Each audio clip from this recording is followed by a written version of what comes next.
bahwa kita sebagai hamba Allah Subhanahu wa taala, sebagai orang yang beriman, bertakwa, adalah kita mengaku sebagai hamba Allah Subhanahu wa taala. Selayaknya kita orang yang beriman, bertakwa, harus memiliki tujuan kehidupan di dunia yang saat ini kita jalani. Bahwa dalam Islam mengajarkan kita serta mengingatkan arti tujuan hidup di dunia. Ada dua tujuan hidup yang kita tuju di dunia ini.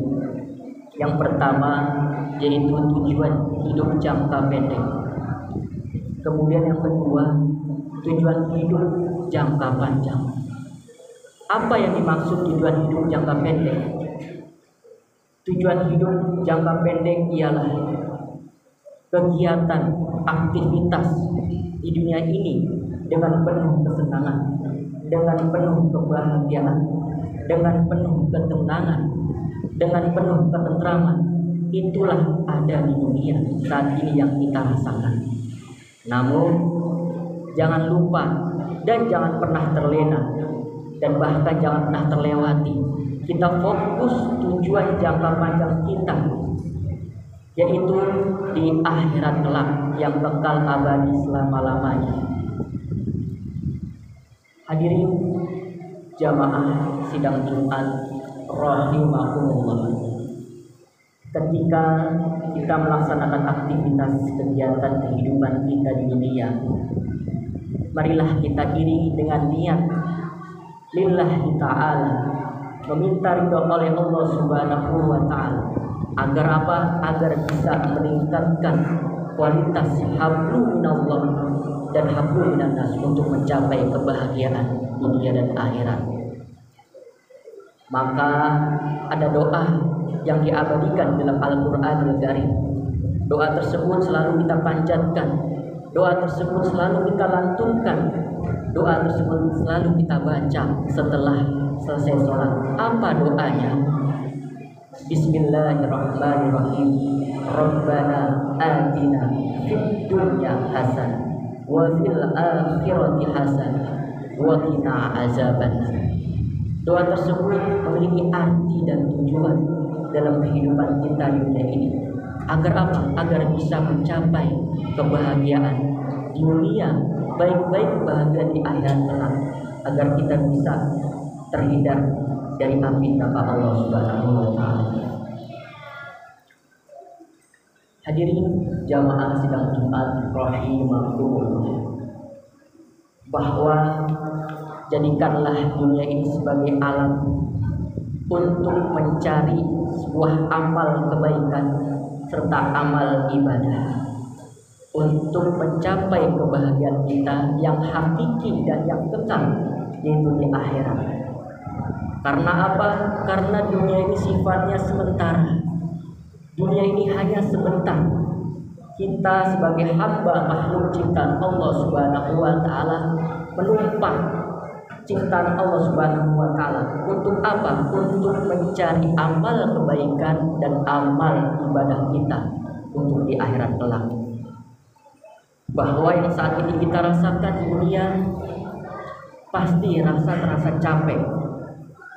Kita bekerja, beraktivitas, capek. Kita berolahraga, capek. Kita mencari nafkah, capek. Kita mendidik anak, capek. Memang dunia itu tempatnya capek. Namun dunia itu adalah tempat sandaran kita untuk mencari amal kebaikan dan ibadah kita kepada Allah Subhanahu wa taala.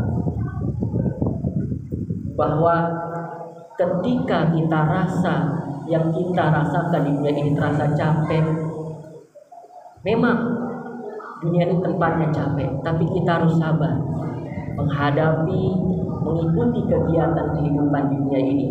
Maka Allah akan berikan penghargaan, terutama di akhirat kelak. Walal akhiratu khairun laka minal ula. Sesungguhnya kemudian itu ada hari yang dimana permulaan. Kita sebagai makhluk ciptaan Allah, memang kita hidup di dunia hanya sebentar, dan hitungan waktu demi waktu, bulan demi bulan, tahun demi tahun sangat cepat yang kita lalui tidak terasa. Waktu begitu cepat, hari begitu cepat, bulan begitu cepat, bahkan tahun sudah berganti. Oleh karenanya sama-sama mengingatkan kualitas untuk mencari amal kebaikan serta amal ibadah kita kepada Allah Subhanahu wa taala. Hadirin jamaah sidang Jumat yang dirahmati oleh Allah Subhanahu wa taala.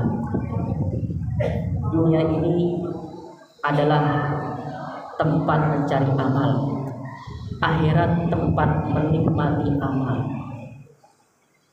Seperti orang yang senang ketika detik-detik gajian sebagai pegawai, sebagai pekerja, terasa capek itu hilang kebelakangan karena waktu gaji itu tiba. Begitupun capek yang kita rasakan di dunia ini, Allah ganti, Allah balas. Namun kegiatan aktivitas itu kita niatkan lillahi ta'ala agar mendapatkan kebahagiaan yang hakiki, yaitu di akhirat kelak oleh Allah Subhanahu wa taala. Kemudian banyak manusia yang memikirkan bagaimana hidup enak, bagaimana hidup bahagia, bagaimana hidup senang. Namun manusia lupa bagaimana pulang dengan berkualitas, bagaimana cara mati yang dengan penuh ibadah, bagaimana wafat dengan penuh keimanan dan takwa kita pada Allah. Oleh karena itu kita ingat, dunia hanya fana, akhirat kekal abadi selama-lamanya. Hadirin jamaah sidang Jumat rahimakumullah, bahwasanya Sayyidina Umar bin Khattab ada 3 pesan nasihat untuk hambanya dan serta umatnya. Apa 3 nasihat tersebut? Nasihat yang pertama yaitu jangan meremehkan kebaikan sekecil apapun yang kita lakukan di dunia ini. Ada suatu kisah seorang pemuda yang melewati jalan raya, lalu seorang pemuda tersebut melihat ada paku yang menjulur ke atas. Lantas seorang pemuda tersebut berniat agar tidak terkena oleh orang lain, paku tersebut diambil oleh seorang pemuda tersebut. Agar apa? Agar tidak terkena paku yang menjulur ke atas.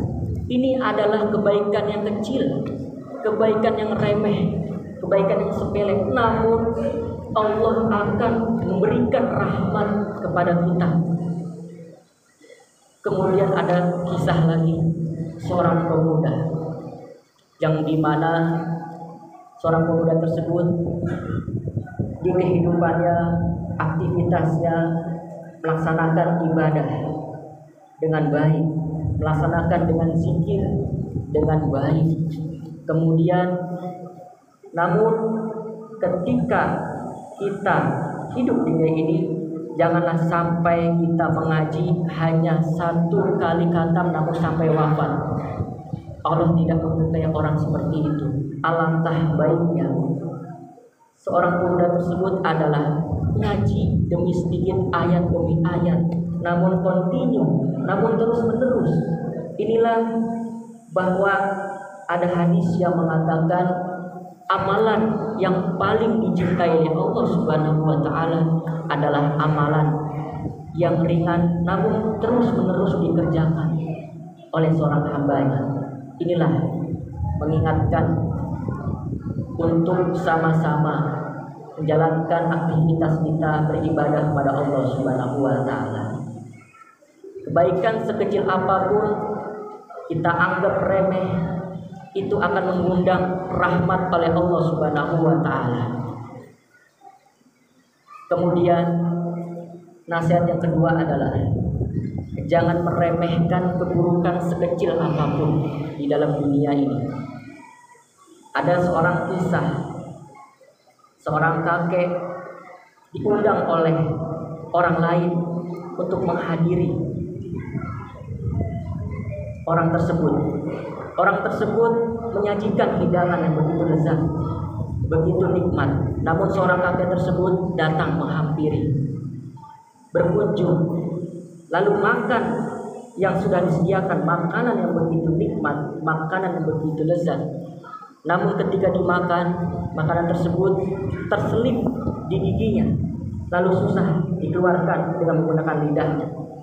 Lantas kakek tersebut langsung pulang, tidak mengucapkan terima kasih kepada orang tersebut. Ini adalah keburukan yang sangat kecil, namun akan mengundang murka Allah Subhanahu wa Ta'ala. Kemudian ketika kakek tersebut pulang, ketika di jalan melihat ada batang pohon yang menjulur ke bawah, lalu diambil tanpa sepengetahuan orang lain. Nah, inilah keburukan sekecil apapun akan mengundang murkanya Allah Subhanahu wa Ta'ala. Padahal kakek tersebut ahli ibadah, berzikir setiap waktunya, berpuasa selayaknya sebagai hamba Allah Subhanahu wa Ta'ala. Secara logika dihisab oleh Allah Subhanahu wa Ta'ala sangat ringan di akhirat kelak. Namun ketika lihat di dunia, Allah akan hisab selama-lamanya. Karena apa? Karena perbuatannya. Inilah, jangan meremehkan keburukan sekecil apapun yang kita lakukan di dunia ini, akan mengundang murka Allah Subhanahu wa Ta'ala. Kemudian nasihat yang terakhir adalah, yaitu jangan meremehkan orang lain. Jangan melihat dari penampilannya, jangan melihat dari segi fisiknya, jangan lihat dari segi pakaiannya. Siapa tahu orang tersebut doanya mustajab oleh Allah Subhanahu wa Ta'ala. Orang tersebut doanya diijabah oleh Allah Subhanahu wa Ta'ala. Orang tersebut dikabulkan keinginannya, dikabulkan permohonannya oleh Allah Subhanahu wa Ta'ala. Oleh karena itu, kita melihat seseorang jangan dari segi pakaiannya, namun dari segi perkataan dan perbuatan. Jangan melihat orang menyampaikan, jangan lihat orang penampilannya, mungkin kita lihat kurang berkenan, namun Allah memberikan sisi keberkahan orang tersebut. Baiklah, ini adalah pesan khutbah singkat. Semoga sama-sama meningkatkan kualitas keimanan kita kepada Allah Subhanahu wa Ta'ala. Semoga pesan khutbah ini dapat diamalkan serta dapat dipahami dengan baik, dan semoga kita sebagai makhluk Allah Subhanahu wa Ta'ala dijaga keistiqomahan kita dalam berbuat baik dan berbuat amal-amal ibadah kita. Dan semoga kita semua mendapatkan perlindungan oleh Allah Subhanahu wa Ta'ala, serta mendapatkan sisi keberkahan oleh Allah Subhanahu wa Ta'ala. Barakallahu wa lakum fil Qur'anil azim, wa nafa'ani wa ikum bima fihi minal ayati wa zikril hakim, wa taqabbal wa minkum tilawatahu innahu huwal ghafurur rahim.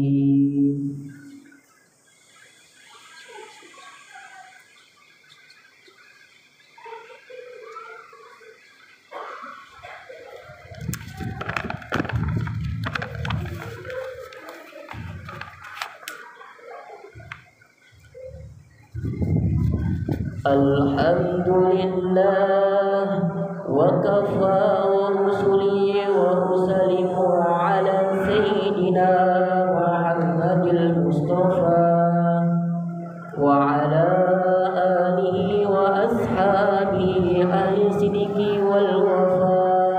Amma ba'du, fa ya ayyuhal muslimun, أوصيكم بنفسي بتقوى الله العلي العظيم، واعلموا أن الله أمركم بأمر العظيم، أمركم بالصلاة والسلام على نبي الكريم، فقال تعالى: innallaha wa malaikatahu yusholluna 'alan nabi ya ayyuhallazina amanu shallu 'alaihi wa sallimu taslima.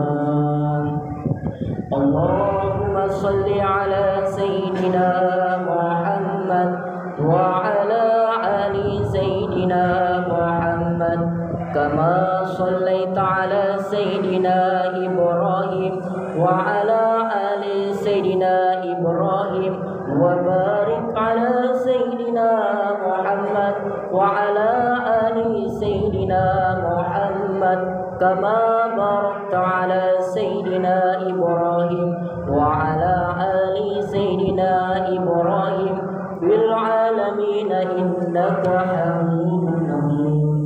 Allahumma ighfir lil muslimina wal muslimat wal mu'minina wal mu'minat al ahya'i wal amwat.